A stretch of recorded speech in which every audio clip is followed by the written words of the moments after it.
যদি রমজানে যদি তারাবির সালাত অর্থাৎ কিয়ামুল লাইল যদি করে, তাহলে তার জীবনের বিগত দিনের সমস্ত পাপকে ক্ষমা করে দেওয়া হবে। মান কামা ফি লাইলাতিল কদরি ঈমানান ওয়া ইহতিসাবান গুফিরা লাহু মা তাকাদ্দামা মিন যামবি। যদি লাইলাতুল কদরের দিনে যদি কিয়াম যদি করে, তাহলে কি করবে? বিগত দিনের পাপকে কি করা হবে? ক্ষমা করে দেওয়া হবে। আল্লাহু আকবার। সব প্রসঙ্গটা আমি টেনে আনবো, 1 মিনিট আমাকে ধৈর্য ধরে একটা কথা বলে নি। আল্লাহ তাআলা বলছেন, এক, ইয়া আইয়ুহাল্লাযীনা আমানু, তোমরা যারা ঈমানের স্বীকৃতি প্রদান করেছো শোনো, কুতিবা আলাইকুমুস সিয়াম, তোমাদের উপরে সিয়াম ফরজ করা হয়েছে, কামা কুতিবা আলাল্লাযীনা মিন ক্বাবলিকুম লাআল্লাকুম তাত্তাকুন, যেমন তোমাদের পূর্ববর্তীদের উপরে সিয়াম ফরজ করা হয়েছিল যাতে তোমরা তোমাদের ভিতরে আল্লাহ ভীতি তৈরি হয়। এই এবার আর একটা মজার কথা বলি। পৃথিবীতে যত আমল আছে প্রত্যেক আমল উপর থেকে দেখলে বোঝা যায়। বোঝা যায় না? বোঝা যায়। যেমন আপনি নামাজ পড়েন, পড়েন তো, এই যে এই ভাই নামাজ পড়ে কপালে দুটো কালো দাগ হয়ে গেছে এই মাফলা ডালার, তাহলে ওকে দেখে একটা লোক বুঝতে পারবে, ওই জ্যাকেটওয়ালা, তাহলে ওকে দেখে বুঝতে পারা যাবে যে ভাই 5 ওয়াক্ত নামাজ পড়ে, এটা দেখে বোঝা যায়, যায় না? কারু আবার পায়ের গোড়ালির এই জায়গাটা ঘাটা পড়ে যায়, তাই না? এটা দেখলে বোঝা যায়। আপনার এখন দান করেন, এখন তার গোপনে কেউ দান করে না, করে? দান করি বলছে আলহাজ শফিকুল ইসলাম, বুঝলেন না? তা কোনো কারণে খাতায় লেখা ছিল, বলতে ভুলে গেছে, আবার ঘুরে এসে বলছে আমার নামটা কই, আমারটা বললে না? তা বক্তা তখন বলছে আচ্ছা ঠিক আছে, বলা হয়নি, মিস হয়ে গেছে। সবিগুলো নাম দেখো, এ গ্রামে বাড়ি, আর জান্নাত দাও তুমি অতি তাড়াতাড়ি। ও আবার ঘুরে এসে বলছে শুধু শফিকুল না, আলহাজ শফিকুল। আমি টাটকা হজ করে এসেছি, টাটকা হাজি, আমি হাজি বলুন, কেউ বুঝতে পারছেন না? মানে আমাদের দানটা অনেকটা আবার লোক দেখানোর মতো হয়ে গেছে, হয়ে গেছে। তার মানে আপনার দানও এখন বুঝতে পারা যায় যে আপনি শফিকুল 50,000 টাকা দিয়েছেন, তাই তো? এবার একটা কথা বলি, পৃথিবীতে একটি মাত্র ইবাদত, আপনি যে হজ করেন, হজের একটা নিদর্শন আছে, এই বড় পাঞ্জাবি আনবেন মক্কা থেকে, খেজুর আনবেন, জমজমের পানি আনবেন না, আনবেন, লোকে হাজি বলে ডাকবে, তার মানে এরও বাহ্যিক দৃষ্টিতে বোঝা যায়, যায় কি যায় না? একটি মাত্র ইবাদত আছে, যে ইবাদত মানুষ শুধুমাত্র আল্লাহর ভয়ে করে। সব কিছু লোক দেখানো করা যায়, দান লোক দেখানো করা যায়, নামাজ লোক দেখানো করা যায়, কি বললাম বুঝলেন? সবকিছু লোক দেখানো করা যায়, একটি জিনিস লোক দেখানো করা যায় না, তার নাম সিয়াম। সাহারি খাবার থেকে ইফতার পর্যন্ত কোন অন্যায় কিছু করা যাবে? করা যাবে? যাবে না তো? যাবে না। আচ্ছা বলুন তো, আপনি বাথরুমে গোসল করতে ঢোকেন তো, সেই সময় কেউ থাকে বাথরুমের ভিতরে? তা আপনি যদি এক ঢোক পানি খেয়েই নেয়, কেউ দেখতে পাবে? পায়খানা পেচ্ছাপ ঘরে যান না, কেউ থাকে ওখানে? খুব পানি পিপাসা লেগেছে, যদি এক বদনা পানি খেয়েই নেন, কেউ দেখতে পাবে? কিন্তু কেউ খায়? কেউ খায়? খায় না। কার ভয়ে খায় না? কার ভয়ে? আল্লাহর ভয়ে। ওই জন্য পৃথিবীতে যত ইবাদত আছে সব থেকে বেশি খুশি হয় রোজা রাখলে আল্লাহ সুবহানাহু ওয়া তাআলা। কি বুঝতে পারছেন? কারণ প্রত্যেক ইবাদতে ভেজাল চলে, মানে মানুষ ভেজাল করে, কিন্তু রোজা নামক ইবাদতে কোনো ভেজাল চলে না, অত সহজ নয়। তবে রমজান মাসে আমাদের অনেক ভেজাল আছে, আছে না? কি আশ্চর্য ব্যাপার, ওকে যদি এখন গরু হাটে বিক্রি করা হয় গোশতের দরে, মোটামুটি 1.5 কুইন্টালের গায়ে গোশত হবে, কিন্তু ও বলছে হুজুর আমার রমজান মাসে আমার পেটে খুব লাগে, আর রোজা করতে পারি না। অনেক লোক আছে না, আছে না? ওর গোশতের দরে বিক্রি করলে 1.5 কুইন্টালের গায়ে গোশত, অথচ রোজা রাখে না। এরকম লোক আছে? আছে? আল্লাহু আকবার। এইবার আপনাদেরকে একটা কথা বলি,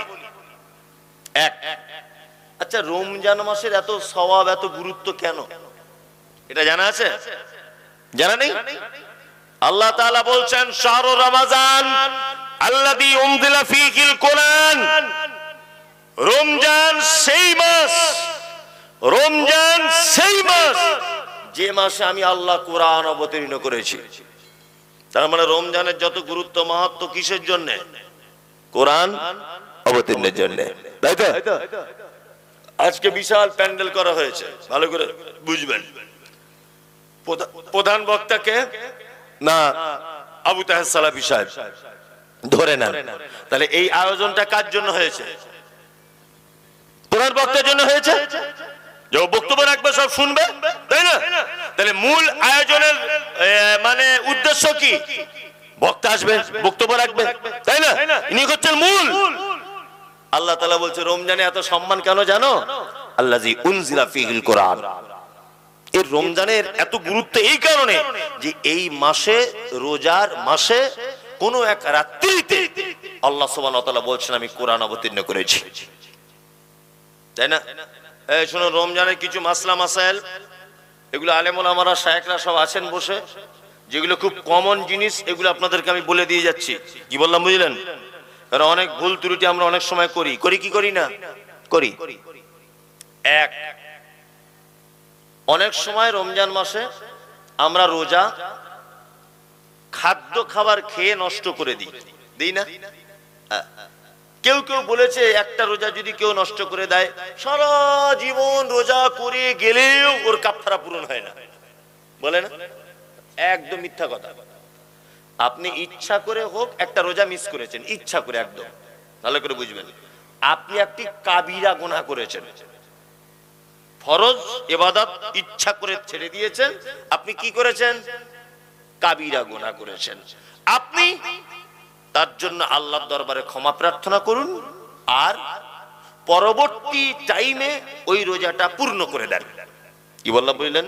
তাহলে খাদ্য দিয়ে রোজা যারা ভেঙেছে ইচ্ছা করে, তারা কাবিরা পাপ করেছে, হ্যাঁ, তারা আল্লাহর কাছে ক্ষমা চাইবে এবং পরবর্তীতে ওই রোজাগুলো কি করবে?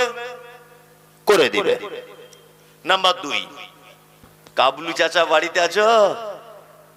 এই কে কে? না, আমি এই গুমানি থেকে এসছি, শ্রীখন বাজারে আমার বাড়ি। আমার নাম লাইলা বানু। আমার স্বামী নেই তো, একটা ছেলে ক্যান্সার রোগে আক্রান্ত, চিকিৎসা করাতে পারছি না, ওই জন্য এসেছি। এই চলে গেল, শালা জুত করে খেতেও দেবে না একটু? সারাদিন খেটে খুটে বাড়ি এলাম আর ভিখারি চলে এলো। আবার এক গাল তুলেছে, আবার একজন, কাবলু চাচা আছো বাড়িতে? কে? না, আমি একজন অন্ধ মানুষ এসেছি। বাড়ি কোথায়? না, আমার ফারাক্কায় বাড়ি। ও টাইম গেলে 2টোর সময় ভিক্ষা করতে আসে? ব্যবসা বাণিজ্য করে এখন কলকল করে শরীরে ঘাম ঝরছে, তুমি ভিক্ষা করতে আসছো? আল্লাহ বলছে আমার নাম রব, প্রতিদিন 200-300 করে লাভ হয়, আর আজকে তোকে লাভ দিয়েছি কত? 1500 টাকা। এই কারণে তোকে 1500 টাকা দিয়েছি, 1000 টাকা অন্য দিনের থেকে বেশি করে দিয়েছি। এই কারণে ও অন্ধ, 2 চোখে দেখতে পায় না, করে কমে খাবার কোনো লাইন নাই, কিছুই নাই, বড় অসহায়, বাড়িতে তার বাচ্চা কাচ্চা সব আছে। ওর 500 টাকাটা তোর কাছে পাঠিয়ে দিয়েছি। ওর বেটা ক্যান্সারের রোগে আক্রান্ত, ওর জন্য 500 টাকা তোকে বেশি করে দিয়ে দিয়েছি। এখন তুই হঠাৎ করে ভাত খেতে বসে গেলি, আর ওরা 2 জন চলে আসবে, আর তুই যদি ধমকে দিয়ে বার করে দিস, তারপরের দিন ব্যবসায় যাবি, পুঁজি আউট করে দিব আমি আল্লাহ, টোটাল পুঁজি আউট। এটা আল্লাহ পারে কি পারে না? পারে। 500 টাকা দিতে বলিনি, আপনি অন্তত পক্ষে 20 টাকা করে 40টা টাকা তাদের হাতে দেন, দেন। আল্লাহর প্রশংসা করুন। আল্লাহ, প্রতিদিন তুমি আমাকে 500 টাকা লাভ দাও, আজকে 1000 টাকা আরো বেশি দিয়েছো। ওই জন্য দিলালপুর মাদ্রাসায় 50 টাকা দিলাম, তবলিগি জলসার প্যান্ডেল খরচা হয়েছে, কমিটিকে 50 টাকা দিলাম, একটা বিধবা মেয়ে এসেছিল তাকে 20 টাকা দিলাম, একটা অন্ধ এসেছিল তাকে 20 টাকা দিলাম। আল্লাহ বলছে আমাকে যদি ফেরত দিয়ে দিস, তারপরের দিন আবার 3000 টাকা লাভ দিয়ে দেবো। আর যদি অন্ধকে দরজা থেকে ফেরত দাও, বিধবাকে যদি দরজা থেকে ফিরিয়ে দাও, এতিমকে যদি গলা ধাক্কা দিয়ে ছোট বড় করে কথা বলে ফেরত দিয়ে দাও, তাহলে তারপরের দিন ব্যবসায় যাবে, তোমার ব্যবসার 12:30 বাজিয়ে দেব। এটা আল্লাহ পারে? পারে। কত লোককে দেখেছি 5 তলায় বাস করতে, এখন গাছতলায় করে। আবার কত লোককে দেখেছি গাছতলায় বাস করত, 5 তলাতে করে।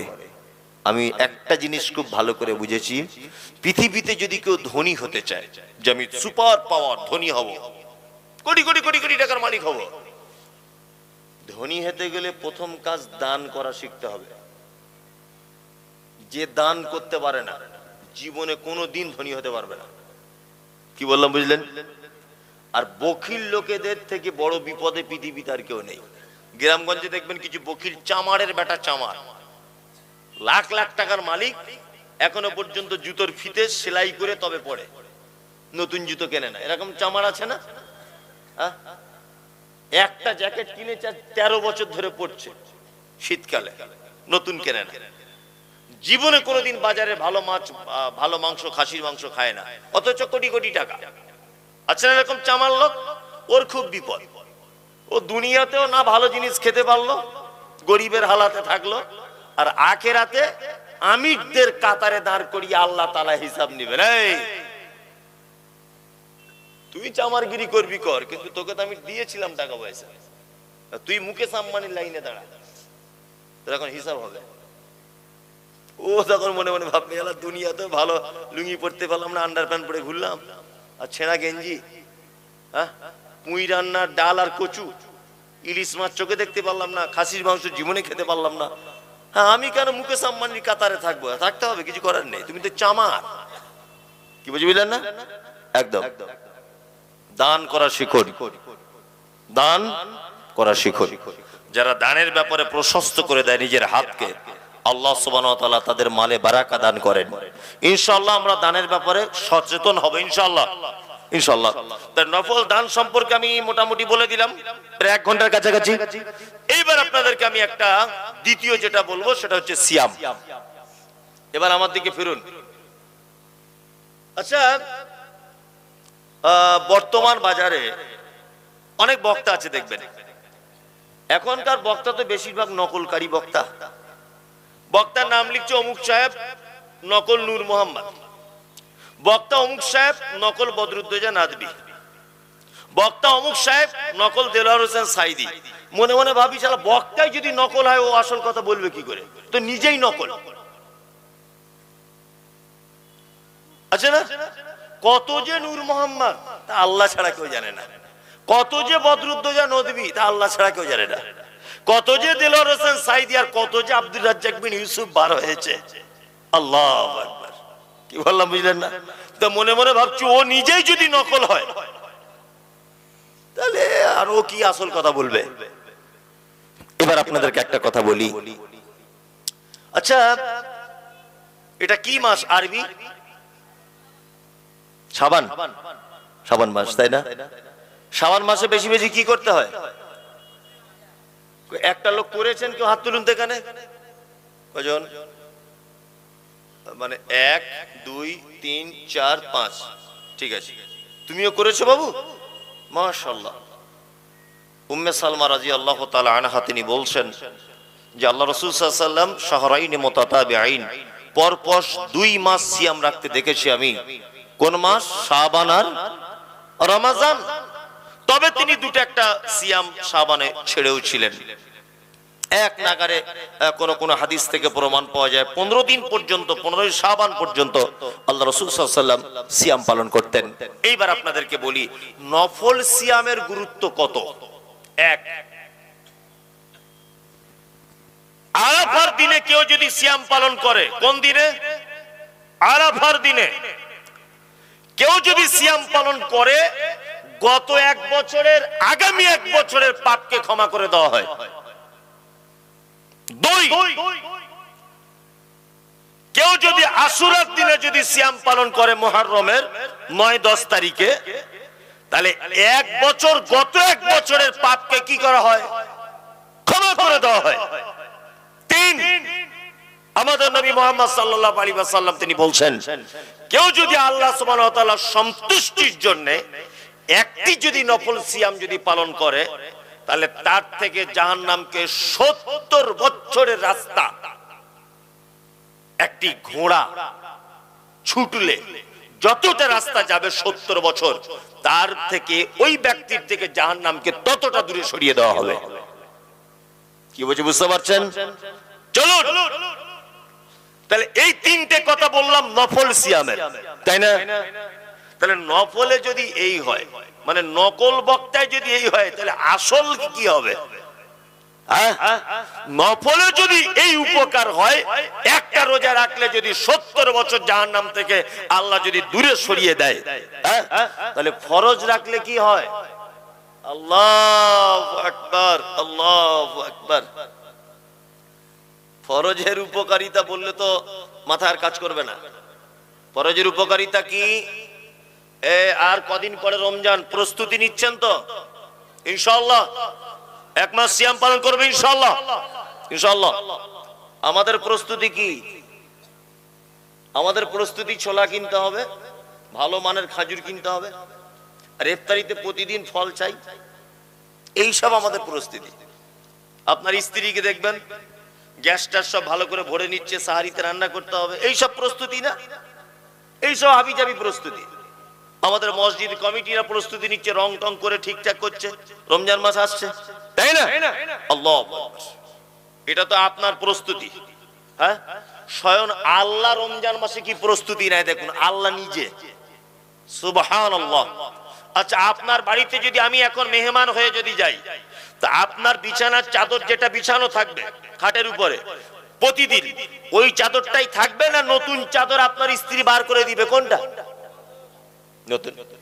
আপনার বাড়িতে আমি যদি যাই, তাহলে আপনার স্ত্রী প্রতিদিন যে প্লেটে আপনারা ভাত খান ওই প্লেটে খেতে দিবে না আমার জন্য নতুন প্লেট নিবে? নতুন প্লেট নিবে। বাড়ি ঘর পরিষ্কার করবে। মুমতাজুল ইসলাম বক্তা আসছে, যাতা ব্যাপার নয়। আমাদের বাড়িতে আসছে, আপনার স্ত্রী দেখবেন 1 সপ্তাহ আগে থেকে সব ঘর বাড়ি রেডি করছে। যদি আমি আসবো বলি, বা অন্য একটা কেউ আসবে বলে, আমি নিজেকে কিছু ভেবে বলছি না, করে কি করে না? করে। রমজান মাসে আল্লাহ নিজে কি প্রস্তুতি নেয়! সুবহানাল্লাহ। আল্লাহ রাসূল সাল্লাল্লাহু আলাইহি ওয়াসাল্লাম বলছে, ইযা দাখালা রমাদান ফুতিয়াত আবওয়াবুস সামা। রমজান যখন প্রবেশ করে আল্লাহ ফেরেশতাদেরকে বলে, আসমানের দরজা সব খুলে দাও, সব খুলে দাও আসমানের দরজা। ফুতিয়াত আবওয়াবুল জান্নাহ। ফেরেশতাদেরকে বলে, জান্নাতের দরজা সব খুলে দাও। ওয়াকুল্লিকাত আবওয়াবুন নার। জাহান্নামের দরজা বন্ধ করে দাও। ওয়াসুলসিলাতিশ শায়াতিন। শয়তানদেরকে লোহার জিঞ্জিলে করে বেঁধে দাও। আল্লাহ নিজে প্রস্তুতি নেয়। কি প্রস্তুতি? বাড়িতে মেহমান এলে আপনার স্ত্রী যেমন প্রস্তুতি নেয়, প্লেট বার কর, নতুন প্লেট, আলমারি থেকে নতুন চাদর বার কর, ঘর বাড়ি সব পরিষ্কার পরিচ্ছন্ন কর, করে না? আল্লাহ তাআলা নবী বলছেন, ইজা দাখালা রমাজান, যখন রমজান প্রবেশ করে, ফুতিয়াত আবওয়াবুস সামা। আল্লাহ ফেরেশতাদেরকে বলে, আসমানের দরজা সব খুলে দাও। ও ফুতিয়াত আবওয়াবুর রাহমা, ও ফুতিয়াত আবওয়াবুল জান্নাহ। জান্নাতের দরজা খুলে দাও। ও গুল্লিকাত আবওয়াবুন নার। জাহান্নামের দরজা বন্ধ করে দাও। ও সুলসিলাতিশ শায়াতিন। শয়তানদেরকে বেঁধে দাও। আল্লাহ প্রস্তুতি নিচ্ছেন। কি বলছি বুঝতে পারছেন? তার মানে আমার রমজানের বান্দারা সিয়াম পালন করবে, একেবারে রহমত দিয়ে, বরকত দিয়ে আসমানের দরজা খুলে দাও, জাহান্নামের দরজা বন্ধ করে দাও, শয়তানকে পর্যন্ত বেঁধে রাখো, যাতে আমার বান্দার কোনো অসুবিধা না হয়। কি বলছি বুঝতে পারছেন? এটা আল্লাহর প্রস্তুতি। ফরজ সিয়ামের উপকার কি? আল্লাহ নবী সাল্লাল্লাহু আলাইহি ওয়াসাল্লাম তিনি বলছেন,